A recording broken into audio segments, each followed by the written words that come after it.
नमस्कार। आज हम बात कर रहे हैं एक ऐसी घटना की जिसने पूरे देश को झकझोर कर रख दिया था। 1 जुलाई 2018, दिल्ली का बुराड़ी इलाका। हाँ, वो सुबह एक ही घर में सुबह सुबह 11 लोग मृत पाए गए पूरा का पूरा परिवार, 3 पीढ़ियां एक साथ। और जिस हालत में वो मिले, आंखें बंदी हुई, मुंह पे पट्टी और सब एक खास तरीके से लटके हुए। हमारे पास इस केस की पुलिस रिपोर्ट्स है, कुछ मनोवैज्ञानिक विश्लेषण भी है और मीडिया में जो बातें आई वो सब है। तो चलिए आज इसी पर गहराई से बात करते हैं, समझने की कोशिश करते हैं कि आखिर हुआ क्या था। बिल्कुल, ये भाटिया परिवार था। करीब 20 साल से वही रह रहे थे। उनकी किराना दुकान भी थी। मतलब बाहर से देखने में सब एकदम सामान्य परिवार लगता था। लेकिन जब पुलिस अंदर गई तो मंजर कुछ और ही था। और सबसे अजीब बात है ना कि घर में कोई जोर जबरदस्ती के निशान नहीं थे। हाँ, ना कोई लूटपाट, ना कोई संघर्ष के संकेत, कुछ नहीं। बस 11 लाशें थी और उनके साथ मिली 11 डायरियां। और यही डायरियां है ना, यही इस पूरे मामले का केंद्र बिंदु बन गई। इनमें ऐसा क्या था, मतलब क्या लिखा था इनमें? देखिए, ये डायरियां कोई 1-2 दिन पुरानी नहीं थी।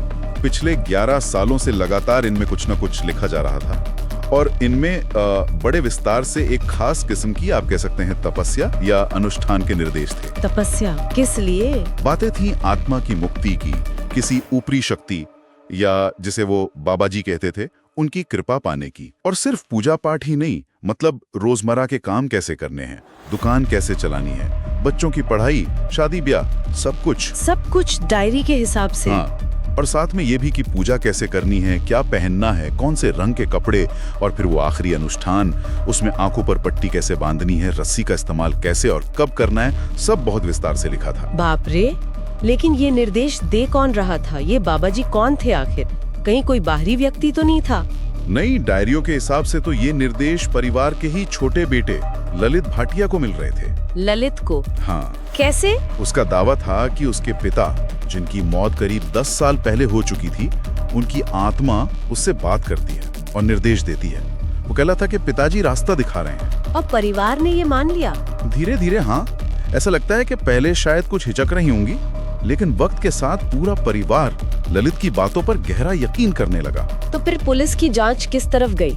जब कोई बाहरी हाथ नहीं मिला, कोई दुश्मन नहीं मिला, तब पुलिस ने एक अलग रास्ता अपनाया, मनोवैज्ञानिक दृष्टिकोण। उन्होंने साइकोलॉजिकल ऑटोप्सी या मनोवैज्ञानिक शव परीक्षण करवाया। अच्छा, ये क्या होता है साइकोलॉजिकल ऑटोप्सी? इसमें जांचकर्ता मरने वाले व्यक्ति की मौत से ठीक पहले की मानसिक और भावनात्मक स्थिति को समझने की कोशिश करते हैं। उनकी डायरियां, नोट्स, दोस्तों और परिवार वालों से बातचीत, उनका व्यवहार, इन सब चीजों का विश्लेषण किया जाता। तो इस साइकोलॉजिकल ऑटोप्सी से क्या पता चला, क्या निष्कर्ष निकला? निष्कर्ष ये था कि ये साझा मनोविकृति का मामला हो सकता है, मतलब शेयर्ड साइकोसिस या शेयर्ड डिल्यूजनल डिसऑर्डर। साझा मनोविकृति, ये क्या है? ये एक, आप कह सकते हैं, दुर्लभ मानसिक स्थिति है।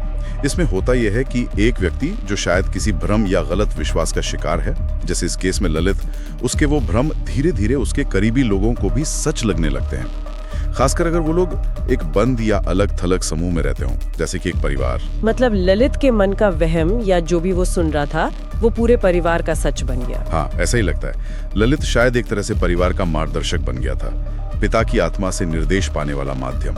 उसकी बात का वजन बढ़ गया था। तो क्या परिवार को ये नहीं लगा कि वो जो करने जा रहे हैं वो खतरनाक है? मतलब मौत का डर नहीं था उन्हें? शायद नहीं, शायद उन्हें यकीन दिलाया गया था कि कुछ बुरा नहीं होगा। डायरियों में ऐसा जिक्र मिलता है कि ये बस एक प्रक्रिया है, एक अनुष्ठान है, और इसके अंत में कोई चमत्कार होगा, कोई दिव्य शक्ति उन्हें बचा लेगी, या शायद उनके पिता की आत्मा ही उनकी रक्षा करेगी। उन्हें लगा कि वो बच जाएंगे। हाँ, लगता तो यही है। उन्हें शायद मौत का अंदाजा ही नहीं था। वो तो किसी बड़े आध्यात्मिक अनुभव या शायद किसी बेहतरी की उम्मीद कर रहे थे। लेकिन नतीजा हम सब जानते हैं, सामूहिक मृत्यु। पुलिस ने तो इसे साझा मनोविकृति मानकर शायद केस बंद कर दिया है ना? हाँ, आधिकारिक तौर पर जांच का निष्कर्ष यही था। लेकिन 11 लोग, अलग अलग उम्र के, बच्चे भी थे, बड़े भी, सब एक साथ एक ही रास्ते पर चल पड़े। क्या ये थ्योरी सबको हजम हुई? नहीं, बिल्कुल नहीं। देखिए, साझा मनोविकृति एक स्थापित मनोवैज्ञानिक सिद्धांत है, लेकिन इस केस की भयावहता को देखते हुए कई लोगों के लिए ये मानना आज भी मुश्किल है। मन में सवाल उठते हैं कि क्या कोई विरोध नहीं हुआ, क्या किसी ने सवाल नहीं उठाया। हाँ, ये सोचना ही अजीब लगता है। इसीलिए वैकल्पिक विचार भी सामने आते रहते हैं। कुछ लोग कहते हैं कि ये सिर्फ अंधविश्वास था जो अपनी हद पार कर गया, या शायद कोई गुप्त पंथ, कोई तांत्रिक प्रभाव। हाँ, इस तरह की बातें भी उठी। कुछ लोग तो किसी अप्राकृतिक शक्ति का हाथ होने की भी बात करते हैं। और सुना है कि वो घर आज भी वैसे ही खाली पड़ा है, लोग डरते हैं वहां जाने से। हाँ, वो घर अब भी वीरान है। आसपास के लोगों में आज भी एक डर सा है और अफवाहें भी उड़ती हैं, कभी अजीब आवाजें आने की, कभी कुछ और। पुलिस की जांच भले ही खत्म हो गई, पर लगता है मामला पूरी तरह सुलझा नहीं है लोगों के जहन में। सही कहा। एक तरफ पुलिस का वैज्ञानिक स्पष्टीकरण है, साझा मनोविकृति, और दूसरी तरफ उस घटना की विभत्सता है, उन डायरियों की रहस्यमयी बातें हैं और 11 जिंदगियों का एक साथ खत्म हो जाना है। तो क्या हम ये मान लें कि हमें सच पता चल गया? कहना मुश्किल है। जांच अपनी जगह है, पर क्या वाकई सारे पहलू साफ हो गए हैं? क्या वो डायरियां सिर्फ एक व्यक्ति के गहरे भ्रम का नतीजा थी, या वो इंसान के विश्वास, मनोविज्ञान की उन गहराइयों की तरफ इशारा करती हैं जिन्हें हम शायद आज भी पूरी तरह नहीं समझ पाए हैं? और हाँ, एक बात और, कभी-कभी एक 12वीं डायरी का जिक्र भी आता है जो कहते हैं कि कभी मिली ही नहीं। हाँ, ये भी एक अनसुलझी पहेली है। क्या पता उसमें कोई और राज छुपा हो? ये घटना वाकई हमें विश्वास, भ्रम और इंसान के मन की ताकत पर सोचने को मजबूर कर देती है कि कैसे यकीन कभी-कभी हकीकत पर इतना भारी पड़ सकता है। बिल्कुल।